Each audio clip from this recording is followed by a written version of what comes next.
출발 전날 짐을 싸서 여행 갈 준비를 했다.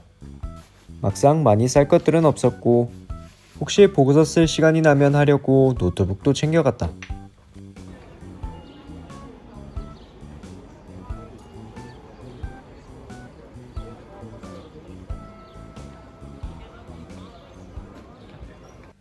다음날 일찍부터 중앙역에 도착을 했는데 역에는 꽤나 사람들로 북적였고 인파를 보니 코로롱이 완화가 되어가는 게 실감이 났다.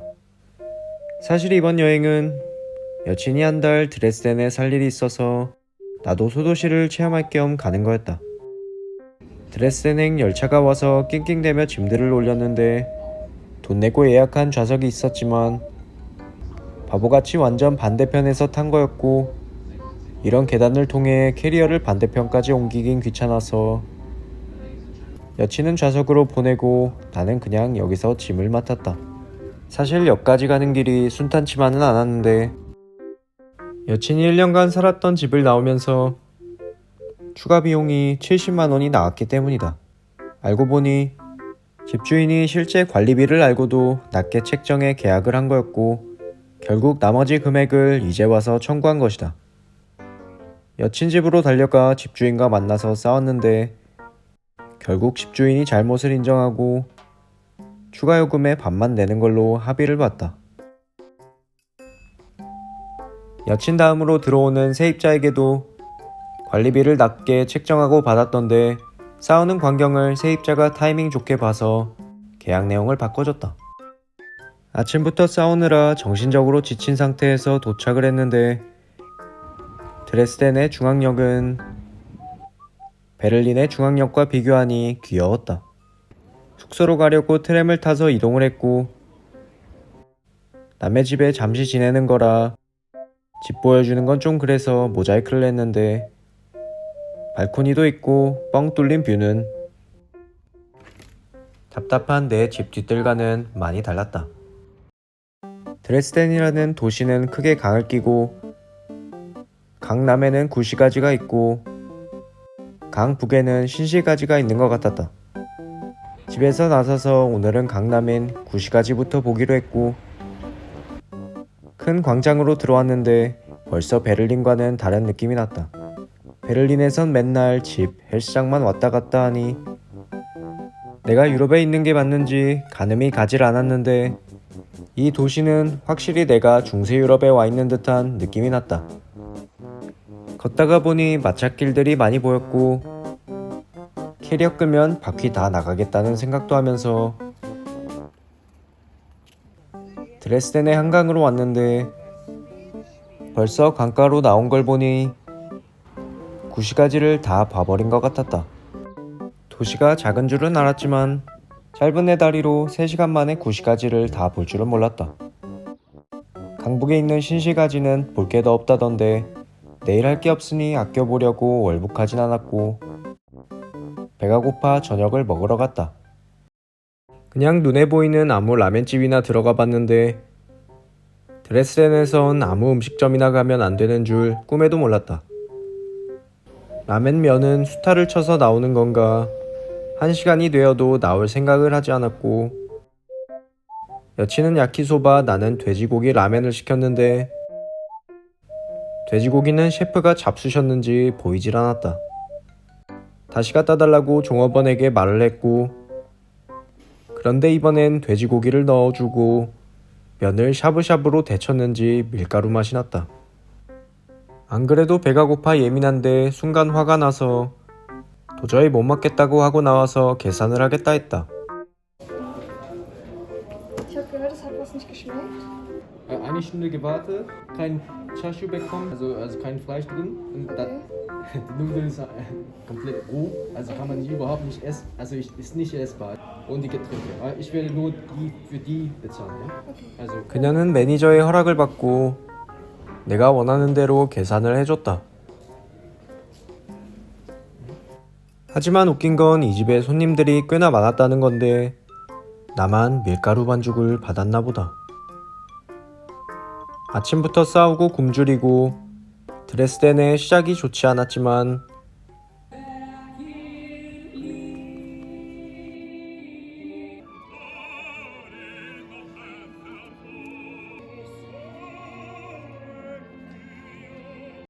비긴 어게인 드레스덴 편을 보고 귀호강을 하고 집에 왔다.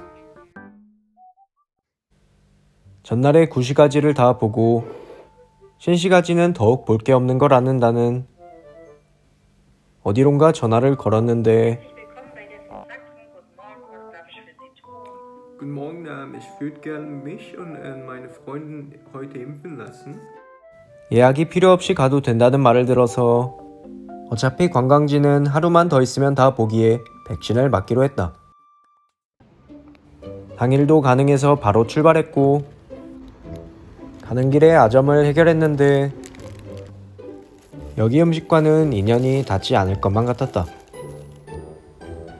맛 말고 인테리어에만 신경을 쓴 것만 같아 보였고 동네 구경할 겸 백신 맞는 데까지 걸어갔다. 얼마 걷지 않았는데 벌써 숲속 힐링을 하고 있었고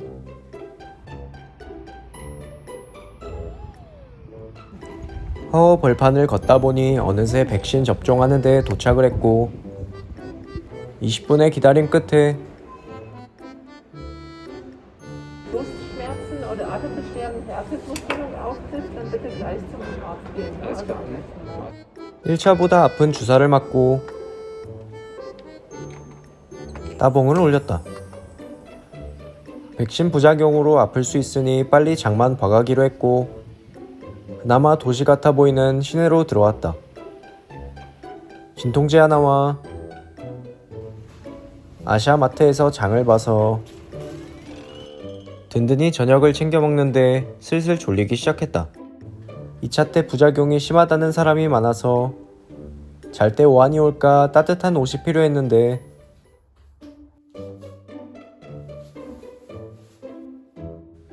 절대 내 옷은 아니다. 뭐 졸린 거 말고 별로 없네 하고 자다가 갑자기 오한이 오며 몸이 덜덜 떨렸고 열이 38도가 넘어가서 진통제를 먹고 겨우 잠이 들었다. 푹 자고 일어나니 정상 체온으로 돌아왔고 끼니를 꼬박꼬박 잘 챙겨 먹는 나는 점심을 해먹고 오후에 신시가지를 가보기로 했다. 뒤집기는 차먹기 실패를 하고 여친은 사고친 냄새를 귀신같이 맡고 왔는데 혼나지 않게 급하게 뒤처리를 했다. 그나저나 김치볶음밥을 하려 한 건데 두부가 남아서 두부김치로 메뉴를 바꿔서 점심을 해결했다. 여친이 외출 준비하는 동안 보고서 정리를 하는데 학교는 드디어 해킹당한 사이트 복구를 일부 했다고 했다. 어떤 것들이 해결됐나 들어가서 보니 역시 수고 많은 서버만 복구를 하셨고 물론 학비가 40만 원이라 큰 목돈은 아니었지만 일단 나중에 내기로 했다. 보고서를 좀 더 쓰는데 인스타로 구독자에게 연락이 왔다. 내 영상이 재밌어서 보답으로 BGM을 만들어주고 싶다 하셨다. 사실 700명 초보 유튜버가 이런 걸 받는 게 부끄럽기도 했고 한편으로는 너무너무 고마웠다. 밖으로 외출을 했는데 날씨가 선선했고 드디어 강을 건너서 강북으로 향했다. 역시나 강이 내천 3개 정도 크기라 걸어서도 금방 넘어갈 수 있었다. 분명히 여기가 신시가지였는데 뭐 그렇게 세련되거나 새로워 보이지도 않았다. 그나저나 가장 먼저 눈에 띄는 건 몰려있는 인파와 박수갈채였다. 소도시에서 이 정도 인파면 엄청난 걸 하고 있겠구나 생각했다. 독일 벽에 가로막혀 비집고 들어가 뭘 하나 봤는데 저글링이었다. 드레스덴과 나의 취향은 괴리가 있구나 생각하며 앞으로 더 걸어갔는데 이 거리는 공연의 거리인 듯 싶었다. 나 같은 예술 문외한이 이걸 이해하긴 힘들었고 또 여긴 뭐가 있나 더 걸어가기 시작했다. 이 길은 좀 느낌이 있는 것 같아 여친에게 사진을 부탁했지만 내가 보기엔 잘 나온 사진이 없었고 사진가를 비평을 좀 했더니 내가 모델이 이상한 거야? 그래. 그냥 모델이 이상한 거였고 강가를 따라 다시 강남으로 넘어갔다. 여기서 또 중요한 건 2시간도 안 돼 신시가지를 다 봐버리고 말았다는 것이었다. 드레스덴은 5시간 컷이구나 생각했고 슬슬 배가 고파왔다.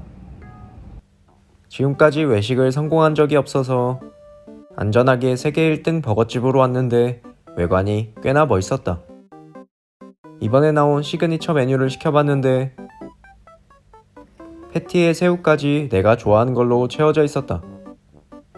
하지만 외식할 때마다 계속 왜 이러는지 이번에는 콜라 대신 아이스티가 나왔다. Hallo, wir haben ja Cola bestellt und da ist ja Lemon Tea. 내 거 바꿔주고 있는데 옆에 손님 거에는 마요네즈를 빼먹었고 여기선 그냥 자주 있는 일이구나 생각했다. 드디어 제대로 바꿔와서 드레스덴에서 가장 성공적인 맛을 즐겼다. 드디어 1시간의 웨이팅도 없고 안 익은 면도 없었다.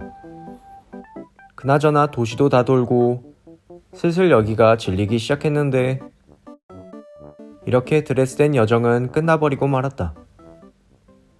이렇게 베를린에 돌아가기 아쉬웠던 나는 짧게 다른 나라로 여행을 가자 제안을 했다.